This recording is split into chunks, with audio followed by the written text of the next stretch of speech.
जय हिंद, जय भारत दोस्तों। मैं पुष्पेंद्र गौड़ पुनः आप सभी का स्वागत करता हूं मेरी चैनल गणित की चौपाल पर। दोस्तों, कक्षा 9वीं के विज्ञान विषय में अध्याय 3 को हम पहले वाले वीडियो में प्रारंभ कर चुके थे। आज हमारा अध्याय 3 का दूसरा वीडियो है जिसमें आज हम बात करेंगे परमाणु क्या है। तो दोस्तों, परमाणु किसी भी पदार्थ की आधारभूत संरचना है। आपने देखा होगा कि अगर आप एक दीवार खड़ी करते हैं तो एक एक ईंट जोड़ करके एक दीवार खड़ी होती है। तो वो जो ईंट है जिस पर पूरी दीवार का निर्माण हुआ है, जिससे मिलकर के दीवार का निर्माण हुआ है, वो उस दीवार की आधारभूत संरचना है। उसी प्रकार परमाणु किसी भी पदार्थ की आधारभूत संरचना है और एक एक परमाणु मिलकर के एक पदार्थ की रचना करता है। अगला प्रश्न उठता है कि यह परमाणु कितने बड़े होते हैं। तो दोस्तों, परमाणु हमारी सोचने की क्षमता से भी काफ़ी ज़्यादा छोटे होते हैं। हम इन्हें खुली आंखों से नहीं देख सकते, लेकिन आधुनिक तकनीकों के जरिए हम इनके प्रतिबिंबों का स्वरूप देख करके हम इन परमाणुओं को देख सकते हैं, लेकिन खुली आंखों से इन्हें देख पाना संभव नहीं है। परमाणु इतने छोटे होते हैं, आप इस बात से अंदाज़ा लगाइए कि परमाणु की जो त्रिज्या है उसको नैनोमीटर में नापा जाता है और 1 नैनोमीटर बराबर होता है 10⁻⁻⁹ मीटर। 10⁻⁻⁹ मीटर का मतलब है दोस्तों कि लगभग ये दूरी 1 मीटर है। यहाँ से यहाँ तक लगभग यहाँ से यहाँ तक की दूरी 1 मीटर है। इसके 1 खरब भाग किए जाए, इतनी दूरी का 1 खरब भाग किया जाए तो जो एक हिस्सा आएगा वो आपका 1 नैनोमीटर होगा। तो परमाणु की त्रिज्या को नैनोमीटर में नापा जाता है। यह ऑब्जेक्टिव टाइप प्रश्न बनता है।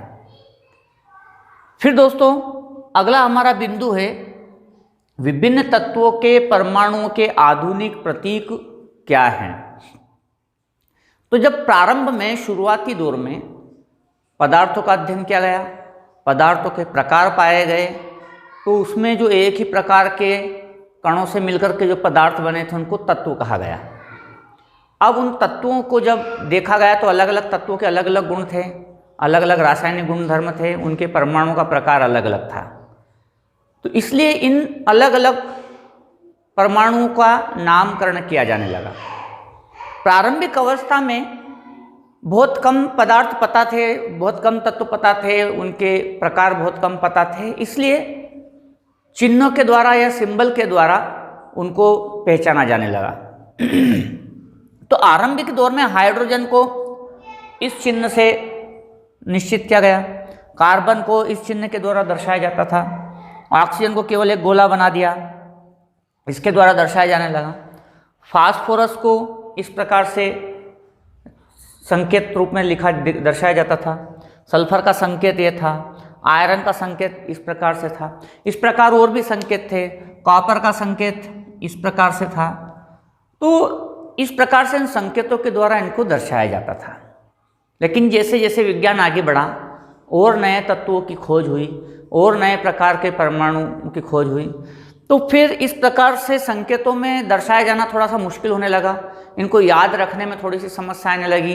तो कोई ऐसी विधि जिससे कि इनको आसानी से पहचाना भी जा सके, याद भी रखा जा सके और एक से ज़्यादा परमाणुओं को अलग अलग प्रकार से लिखा जा सके, इसलिए फिर आधुनिक जो विज्ञान है उसके तरीके इनसे अलग थे और इस सिस्टम को हटा दिया गया। तो आइए देखते हैं कि आधुनिक विज्ञान में इन परमाणुओं के आधुनिक प्रतीक क्या है। प्रारंभ में दोस्तों जो भी पदार्थ या कोई तत्व मिलता था तो वो जिस स्थान से मिलता था तो उस स्थान के नाम पर उसका नामकरण किया जाने लगा। लेकिन बाद में जो IUPAC जो नामकरण है वो एक संस्था के द्वारा किया जाने लगा। उसको जो पदार्थ या तत्व है उसके प्रथम अक्षर का प्रयोग करके किया जाने लगा। अब इसमें 2 अक्षरों का प्रयोग किया जाता है, या तो 1 अक्षर का या 2 अक्षर का। तो अगर एक ही अक्षर का प्रयोग किया जाता है तो उसको कैपिटल लिखा जाता है, और अगर 2 अक्षरों का प्रयोग किया जाता है तो पहला लेटर बड़ा होगा, कैपिटल होगा, और दूसरा वाला स्मॉल लेटर होगा। समान नाम होने पर इस प्रकार का प्रयोग किया जाता है। जैसे कि हाइड्रोजन को H नाम से संकेत दिया तो हीलियम को केवल H से देंगे तो कन्फ्यूजन होगा, इसलिए HE, लेकिन सेकंड लेटर उसका स्मॉल होगा। तो सर्वप्रथम डाल्टन ने जो परमाणुओं का जो प्रयोग है उसका विशिष्ट अर्थों में प्रयोग किया था, और उसके बाद इसके संकेत के रूप में इसका प्रयोग किया जाने लगा। लेकिन बाद में जो आधुनिक विज्ञान है उसमें इन तत्वों को उनके अक्षरों का प्रयोग करके संकेतात्मक रूप में लिखा जाने लगा, और आजकल इनका जो संकेत है वो IUPAC। इन पदार्थों का जो नामकरण है वो international union of pure and applied chemistry IUPAC नामक संस्था के द्वारा किया जाता है। और इसके पहले इनका नामकरण जो वैज्ञानिक होते थे या जिसने इन तत्वों की खोज की वो नामकरण कर देता था, या प्रायः जिस स्थान से यह तत्व प्रथम बार पहचाने गए उस स्थान के नाम पर इनका नामकरण कर दिया जाता था। अब इनका नामकरण इनके अक्षर के प्रारंभिक उससे किया जाता है। लेकिन कई बार हमें ऐसा लगता है कि सर हम इनको बोलते कुछ और हैं और नामकरण कुछ और होता है, जैसे कि आयरन या कॉपर। कॉपर को CU से लिखा जाता है जबकि कॉपर की स्पेलिंग CO है, या आयरन को I से लिखा जाता है लेकिन उसकी जो संकेत है वो F ही है। ये भाषाओं के अंतर के कारण है। भाषाओं के अंतर के कारण ये है कि हम लोग जो प्रायः बोलते हैं वो ब्रिटिश इंग्लिश बोलते हैं, और ब्रिटिश इंग्लिश में कॉपर की स्पेलिंग CO है या कॉपर उसका उच्चारण है। लेकिन कॉपर को जहाँ नामकरण किया गया रोमन में, इधर मिस्र यूनान में, तो वहाँ की जो भाषा का अंतर है वो है क्यूप्रस, इसलिए CU। वहाँ पे आयरन को फेरस कहा जाता है, इसलिए FE। तो वास्तव में नामकरण की पद्धति भाषाओं के अंतर के कारण हमें ऐसा लगता है कि इनका नाम अलग है और संकेत अक्षर अलग हैं। तो इस प्रकार से अब आधुनिक विज्ञान में इनके नामकरण की जो स्पेलिंग है उनके प्रथम या प्रथम द्वितीय अक्षरों का प्रयोग करके किया जाता है। हमारा जो अगला बिंदु है दोस्तों वह है परमाणु द्रव्यमान।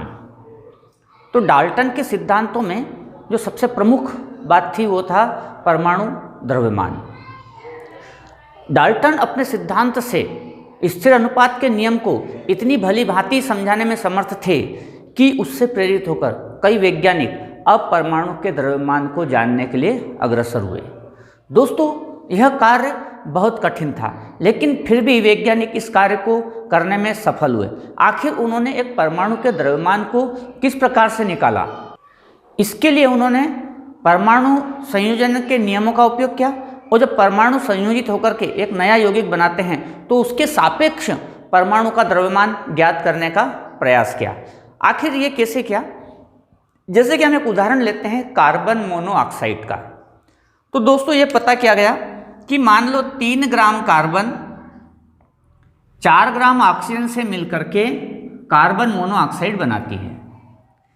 इसका अर्थ ये है कि जो कार्बन है वो अपने से 4/3 गुना ऑक्सीजन से अभिक्रिया करती है द्रव्यमान के अनुपात में।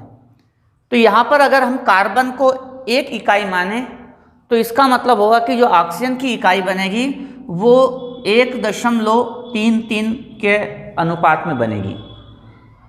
लेकिन यहाँ पर अब मुश्किल ये आ गई कि जो परमाणु द्रव्यमान है उसको पूर्णांक के रूप में व्यक्त करना ज़्यादा आसान होता है बजाय दशमलव के रूप में।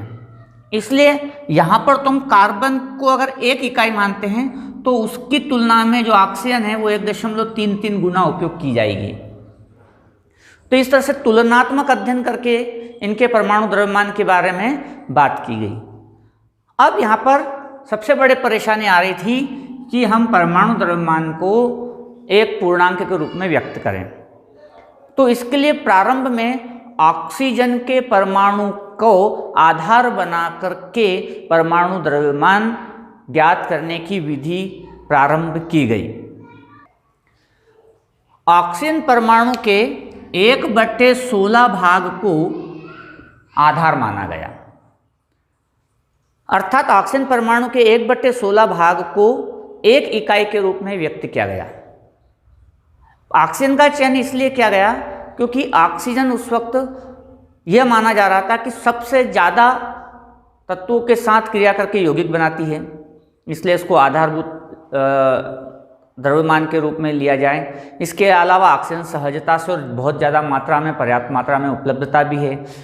इन बिंदुओं का उपयोग करके इसका उपयोग क्या था। इसके अलावा एक महत्वपूर्ण बात ये भी थी कि इसका जो 1/16 भाग को अगर 1 इकाई माने और फिर अन्य परमाणु के साथ तुलना की जाए तो उनके जो द्रव्यमान है वो पूर्णांक में आ रहे थे अधिकांश के, इसलिए इसको आधारभूत माना गया। इसके बाद C12 कार्बन का एक समस्थानिक है C12, इसको आधारभूत इकाई माना गया और उसको स्वीकार भी कर लिया गया और इसी का उपयोग करके फिर बाद में जो परमाणु के द्रव्यमान बताए गए। अब C12 जो कार्बन का एक समस्थानिक है उसके 12वें भाग को 1 इकाई द्रव्यमान माना गया। हम इसको इस प्रकार से समझ सकते हैं कि मान लो आपके पास एक तरबूज है जो C12 कार्बन का समस्थानिक है, तो उसका द्रव्यमान हम 12 यूनिट मानेंगे या 12 इकाई मानेंगे। अर्थात अगर मैं उसके 12 बराबर हिस्से करता हूं तो जो एक हिस्सा प्राप्त होगा वो 1 इकाई द्रव्यमान होगा, उसको आधारभूत मान लिया। और उस 1 इकाई की तुलना में अन्य फलों के साथ करता हूं तो वो पूर्णांक के रूप में उसके द्रव्यमान इससे तुलना करने पर आते हैं। तो इस प्रकार से कार्बन का जो C12 समस्थानिक था उसके 1/12 भाग को 1 इकाई का आधार मानते हुए उससे तुलना करते हुए विभिन्न पदार्थों के द्रव्यमान, परमाणु के द्रव्यमान को स्थापित किया गया। हमारा अगला बिंदु दोस्तों कि परमाणु किस प्रकार अस्तित्व में रहते हैं। तो अधिकांश परमाणु दोस्तों स्वतंत्र अवस्था में अस्तित्व में नहीं रहते। ये परमाणु एक दूसरे से विभिन्न प्रकारों से जुड़कर या तो यौगिक बनाते हैं या फिर आयन बनाते हैं। ये यौगिक या आयन द्रव बनाते हैं जिसे हम आसानी से देख सकते हैं। हम परमाणु को तो नहीं देख सकते, लेकिन ये परमाणु विभिन्न प्रकार के यौगिक बनाते हैं, आयन बनाते हैं। ये यौगिक और आयन मिलकर के द्रव बनाते हैं और उन द्रव को हम देख सकते हैं, छू सकते हैं या महसूस कर सकते हैं। इस प्रकार से यह परमाणु विभिन्न प्रकार के पदार्थ, यौगिक बनाकर के अस्तित्व में रहते हैं। बहुत कम परमाणु ऐसे हैं जो स्वतंत्र अवस्था में पाए जाते हैं। तो इस प्रकार से दोस्तों परमाणु और उससे संबंधित एक जो भाग है हमारे यहाँ पूर्ण होता है। और इसके बाद एक नए विषय वस्तु के साथ मैं आपसे पुनः मिलूँगा मेरे अगले वीडियो में। तब तक के लिए सभी लोगों से जय हिंद, जय भारत।